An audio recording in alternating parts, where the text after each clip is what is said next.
In this episode, we actually get some freight cars moving, and that's because we flip the railroad on its side and add some power. First things are, in this particular case, I'll take the wire.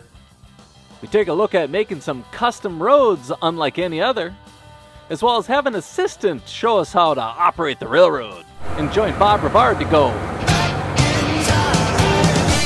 We also check out what the Curmudgeon's gripe of the week is this week, only in this episode of Sue the Milwaukee Road. Well, as you can see here, some freight cars are moving, and that's because the plan is coming together. All that thinking, all that planning, all that research that you've done so far, it's finally paying off, and Doc Brown puts it best on how you come up with it. I was standing on the edge of my toilet, hanging a clock. The porcelain was wet. I slipped, hit my head on the edge of the sink, and when I came to, I had a revelation, a vision, a picture in my head, a picture of this. This is what makes time travel possible. I'd say Doc Brown is correct. This is one way to get back to 1985, is modeling an era. I'm glad I selected this era, and I think things are coming together. As you can see, we're switching some cars around, and while power's not working in all locations because it's not technically hooked up, we're going to change that today by flipping the railroad on its side and actually hooking up the wiring. Well, let's take a look together and see how we go about hooking up the bus wire as well as the leads to individual tracks. Boy, this ought to be as fun as watching a tree grow. Here we got some suitcase clips or T-clips. We're not going to be using these particular pieces. We're going to be shifting to what I always have used, and that's actually the terminal buses with just connectors. These are both solderless options. There's a lot of other alternatives to being able to wire your railroad, but this is the particular one we're using. You're moving too fast. As you can see here, it's a fairly straightforward method. What I'm trying to do is keep things as simple as possible, and we're going to dive into exactly what I'm doing here in just a moment. But first, you gotta do like we always do. And it's test that noodle. It's strain the brain. I just guess. It's quiz time. Time for the old question. Just prior to the Sioux Line acquiring the M&S, we have an example here of one of the last paint schemes the M&S would apply here in Neenah, Wisconsin, captured by Mike Cleary back in 1983. One could see a smattering of M&S units mingling with the red and white. Those days were numbered. Do you know how many M&S locomotives received this scheme? Was it A, 1, B, 2, C, 6, or D, 8? We'll find out later in this episode. All right, we're just going to take a look at how we're using these terminal buses to be able to hook up the DCC. I'm also using these wire clips that will clip on to the terminal bus. And a few things that I do to be able to get these things to work the best they can. First things are, in this particular case, I'll take the wire and just folding it back, and then I'm going to crimp it right like so. So it just gives me a larger surface area for when you actually crimp this down. On the crimper itself, it actually shows you the size and the gauge to be able to crimp down on. So the little red dot, there's blue for different clips that are blue, and yellow for yellow clips. But you're going to open this up, set it into the valley. As I walk through the valley where I harvest my grain. You crimp it, and now you've got this, this lead is attached. But one thing that I do is in this opening, just so these things are a little bit more snug, I lightly come down on them just enough to be able to give them a little bit more grip when I slide them onto the terminal. And the reason for that is I want to make sure that I have a good contact, so they're nice and snug and they don't accidentally fall off when they're under the railroad. Another thing I do take into consideration is how the wires are laying underneath here. Try to keep it as clean as possible. I have marked where the switch throw rods can be, so the servo could be mounted here, the servo could be mounted here, it could be mounted here, wherever it might be. The armature is actually going to come up through this hole, and then it's going to be bent. I put an arrow on the ones that will correspond with another one, like that arrow there, this arrow, and this arrow. Those two servos are a crossover, and I'm going to be wiring those together. I just want to know that those two are going to be going towards each other because I will hook them together with a Y splitter on the servo. We're not covering that at this point, we are just focusing on the terminal itself. I'm going to hook up this black lead onto this terminal, and then I'll also tie these all together to create basically one power bus, because this all needs to get the black leads, and then the white leads, they're going to get tethered onto their own terminal. But I just want to focus in on how I end up crimping these together, putting them on the terminal block, and then move forward from there. Alright, this one here, we're just talking about our toolbox. What's in it? Toolbox for painting? Example, brush paint? Maybe you're good with it. and it does it. And rattle can paint, I got pretty good rattle can paint. I thought, I don't need an airbrush. I can just rattle can. Then Mr. Joe Bender says, why don't you try airbrushing? You know, it's not too difficult. I thought, I could probably try it out, you know. And it turns out I did. And airbrushing's actually pretty easy. I don't know what I was messing around with in theory. So, added that to my toolbox. Make sure your toolbox has a lot of different options for a lot of different projects. You don't always have to use the same one. Keep in mind, I'm out. An age-old question of how do you create roads? Asphalt, concrete, gravel, just drive on the grass a lot. In this particular case, I'm using 1/8 inch masonite, and you say, what's masonite? It's a tempered board that is nice and hard, and it sits right at about rail height when using, well, in this case, Atlas track.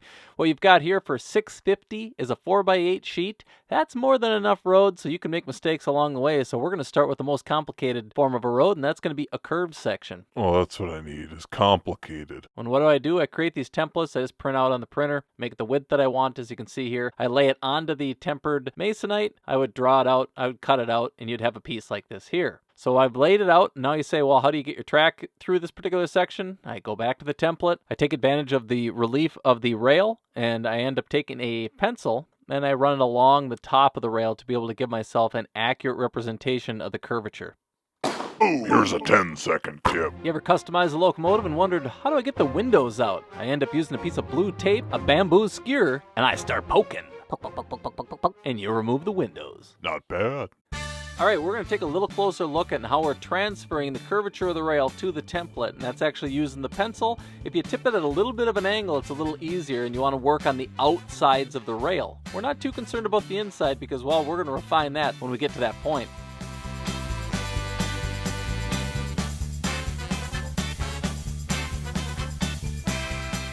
All right, I think we've got it. What we're going to do is take this, cut it out, and transfer it to the piece of masonite. All right, have you submitted your guess to the question? Questions and questions. If you guessed A1, you'd be correct. Just prior to being sucked up by the Sioux line, the M&S painted one lone unit, number 31, the SW1200, into the red, white, and blue livery. Get your choppers out, because it's time to cut it up. Once we've got the pieces cut, we're going to transfer this to the piece of masonite, and I'm only concerned about the two outer portions because we'll fill in the inner portions.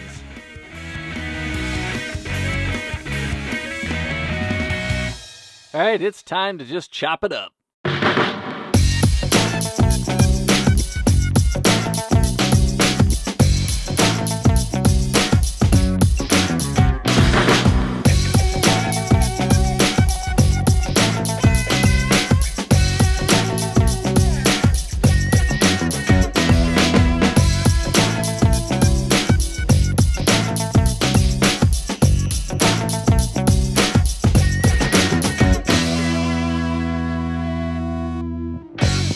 It's time to get the road set for the rail, but before we get to that, you gotta respect the blade. Watch your fingers. It's not a track cutter, finger nipper. That's not nice to say about Al Gore's wife. Her name was Tipper. You want to make sure you're cautious when using a table saw, and this is not a general use of a table saw, but here we go.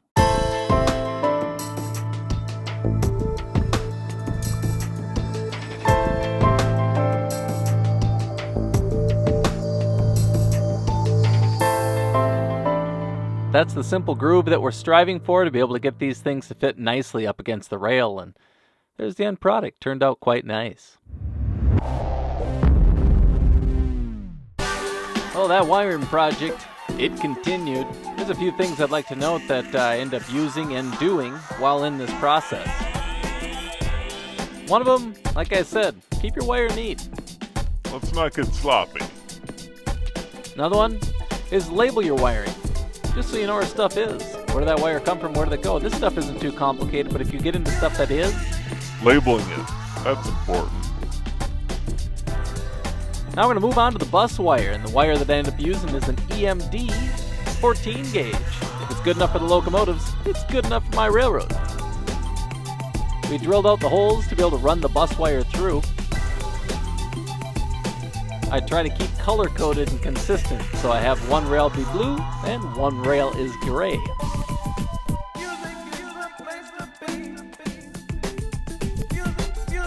One thing you might notice in this particular wiring schematic, it looks kind of neat. Got things tidy. I've labeled where a magnet's going to be, where the switches are going to be. The wires crossed, went from gray to blue or blue to gray. That's because I had my wires crossed. Alright, well, we finally got trains moving and shaking. As you can see, we've got our assistant engineer, well, my barber, has stepped in to help move some cars around. And we actually did this for about an hour, and, well, he actually passed up ice cream to be able to run trains, so you know, he must be enjoying himself. Now, here's a great example of how well magnets work. This guy, I don't touch anything, and he's dropping cars. And at his height, he can barely see the magnets. Sure, he had to do a little jicky jack to get a couple of them to drop, but he's definitely getting that skill dialed in. Safety first. As we move our way around, this is an area that normally had been dead. As you can see, we've driven into it just fine. We drop a car, he shoves the cut, and go back into another area to drop this car too. We use the runaround. We're testing all the tracks that we possibly can use, and so far so good. No shorts, no issues, and that's a positive thing because our next move is going to be dial in the operations. If you have a railroad and young children around, it's definitely worth giving them the opportunity to run the locomotive because, well, How else are they going to get interested? Rail fanning with Rivard to go. In the Hiawatha Elevator District. all right, these guys are continuing to shuffle as they're about to head south to, I believe, the Atkinson mill, because right behind us is the Nokomis mill, and these guys are going to pull a cut of cars south. Just going to kick back and watch them rumble by.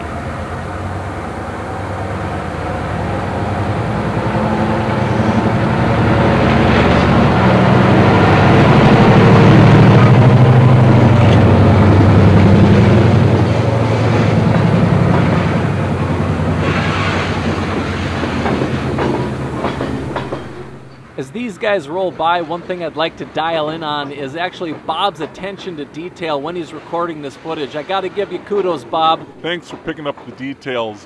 One of them is actually the ground, and it seems like a weird thing to look at, but you notice the trucks as they roll across the crossing. I'm looking at the road. It's not a hard, straight edge. As so often we as modelers create this hard edge for the road. You can kind of see it's a ragged edge. It's not perfectly straight. So I'm going to apply that when I'm actually addressing the roads on my railroad.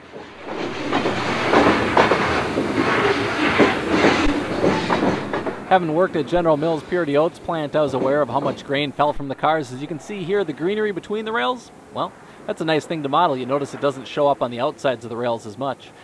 As you see the crew hanging on the side of the train, we're going to just hang out and watch these guys finish crossing the road down the way as they head towards Atkinson. That's all for now, but we'll tune in again in a later episode.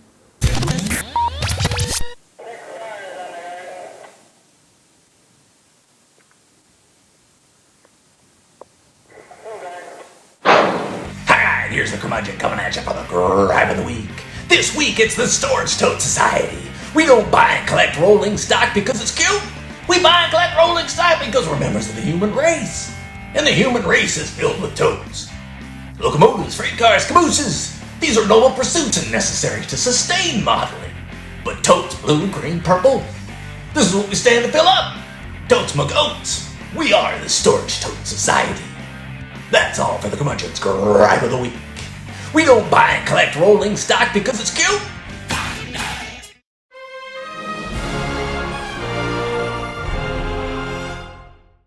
A big thanks to everybody that watches to the end, that has hit like, hit subscribe, as well as made comments in the past. It's those actions that help share this content, so if you haven't checked out other episodes, feel free to do so. You can also check out the tour of the GN in 1970, as well as the past episodes of the GN in 1970. 70s. We don't buy and collect rolling stock because it's cute.